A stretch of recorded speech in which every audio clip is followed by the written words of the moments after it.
चलिए सुनते हैं चित्रलेखा उपन्यास का उपसंहार।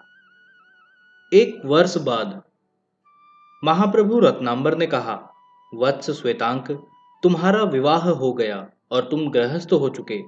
अब मुझे बतला सकते हो कि बीजगुप्त और कुमारगिरी, इन दोनों में कौन व्यक्ति पापी है?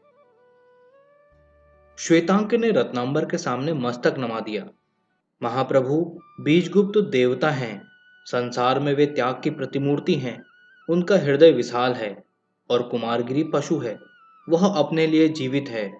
संसार में उसका जीवन व्यर्थ है। वह जीवन के नियमों के प्रतिकूल चल रहा है। अपने सुख के लिए उसने संसार की बाधाओं से मुख मोड़ लिया। कुमारगिरी पापी है। और वत्स विशाल देव, तुमने योग की दीक्षा ले ली और तुम योगी हो गए। अब तुम मुझे बतलाओ कि कुमारगिरी और बीजगुप्त, इन दो में से कौन व्यक्ति पापी है? विशाल देव ने रत्नांबर के सामने मस्तक नमा दिया। महाप्रभु, योगी कुमारगिरी अजित है। उन्होंने ममत्व को वशीभूत कर लिया है। वे संसार से बहुत ऊपर उठ चुके हैं। उनकी साधना, उनका ज्ञान और उनकी शक्ति पूर्ण है। और बीजगुप्त वासना का दास है। उसका जीवन संसार के घृणित भोग विलास में है। वह पापी है। पापमय संसार का वह एक मुख्य भाग है।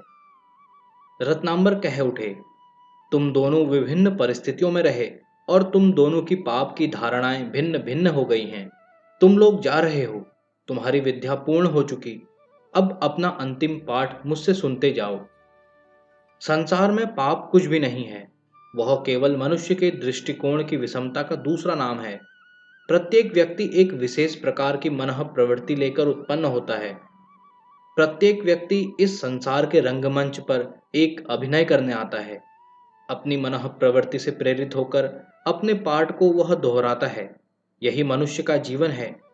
जो कुछ मनुष्य करता है वह उसके स्वभाव के अनुकूल होता है और स्वभाव प्राकृतिक है। मनुष्य अपना स्वामी नहीं है। वह परिस्थितियों का दास है, विवश है, कर्ता नहीं है। वह केवल साधन है। फिर पुण्य और पाप कैसा? मनुष्य में ममत्व प्रधान है। प्रत्येक मनुष्य सुख चाहता है। केवल व्यक्तियों के सुख के केंद्र भिन्न होते हैं। कुछ सुख को धन में देखते हैं, कुछ सुख को मदिरा में देखते हैं, कुछ सुख को व्याभिचार में देखते हैं, कुछ त्याग में देखते हैं। पर सुख प्रत्येक व्यक्ति चाहता है। कोई भी व्यक्ति संसार में अपनी इच्छा अनुसार वह काम न करेगा जिसमें दुख मिले।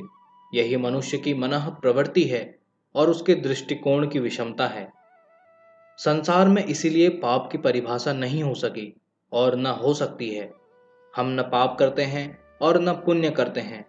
हम केवल वह करते हैं जो हमें करना पड़ता है। रत्नांबर उठ खड़े हुए। यह मेरा मत है। तुम लोग इससे सहमत हो या न हो, मैं तुम्हें बाध्य नहीं करता और न कर सकता हूं। जाओ और सुखी रहो। यह मेरा आशीर्वाद है। तो ये था भगवती चरण वर्मा द्वारा लिखित चित्रलेखा उपन्यास। आशा करता हूं कि आप सभी को पसंद आया होगा। धन्यवाद।